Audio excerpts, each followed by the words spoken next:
بسم الله الرحمن الرحيم.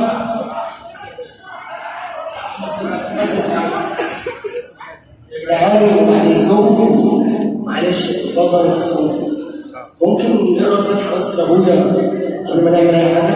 ماشي يا ابو. نقرا الفاتحه مع بعض كده بسبب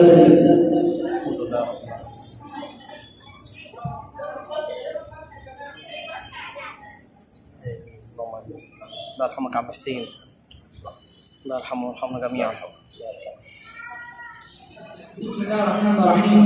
سبحانك اللهم وبحمدك، نشهد ان لا اله الا انت، نستغفرك ونتوب اليك، ونشهد ان محمدا عبدك ورسوله. اللهم صل وسلم وزد وبارك عليه عدد من صلى عليه وعدد من صلى عليه الى يوم الدين. وبعد، اليوم بصدر عبد قرار الاستاذ محمد حسين محمد امام على الاستاذه الانسه هاجر محمد ثعلب عبد الله ابراهيم.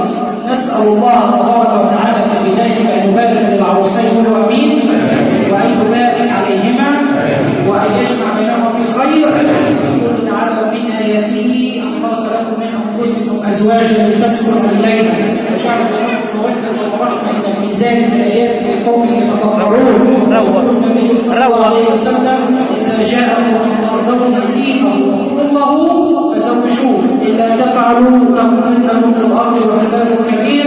ويقول النبي صلى الله عليه وسلم يا معشر الشباب من استطاع منكم الباءة فليتزوج فانه غض للبصر واقصر للفرج. ويقول النبي صلى الله عليه وسلم الدنيا متاع وخير متاعها الزوجة الصالحة.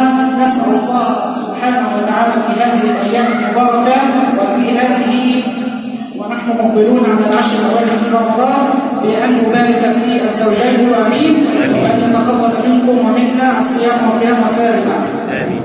جزاك.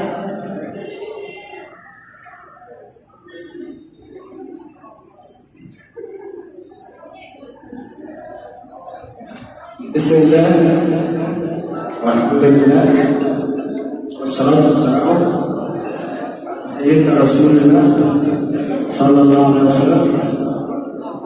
فإني استخرت الله العظيم وتوكلت عليه وأطلب منك أن تزوجني موكلتك الآنسة البكر الرشيد هاجر محمد ثعلب على كتاب الله وسنة رسوله صلى الله عليه وسلم وعلى الصداقة المسلمة بيننا حاجبي ونجبي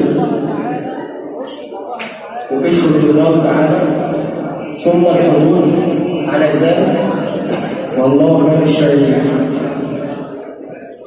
بسم الله الحمد لله والصلاة والسلام على رسول الله محمد صلى الله عليه وسلم.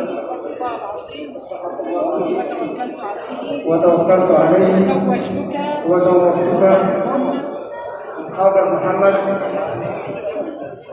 حسين محمد من ابنتي وموكلتي الآنسة هاجر محمد ثعلب على كتاب الله وعلى سنة رسوله صلى الله عليه وسلم وعلى الصلاة والسلام لنا آجله وآجله.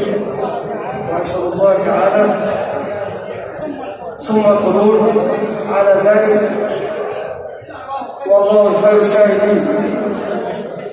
زوجتك إياها وأنا قبلت بها زوجة على كتاب الله وسنة رسوله والله خير الشاهدين. النبي صلى الله عليه وسلم يرى للعصير خلوا جميعا بارك الله لكم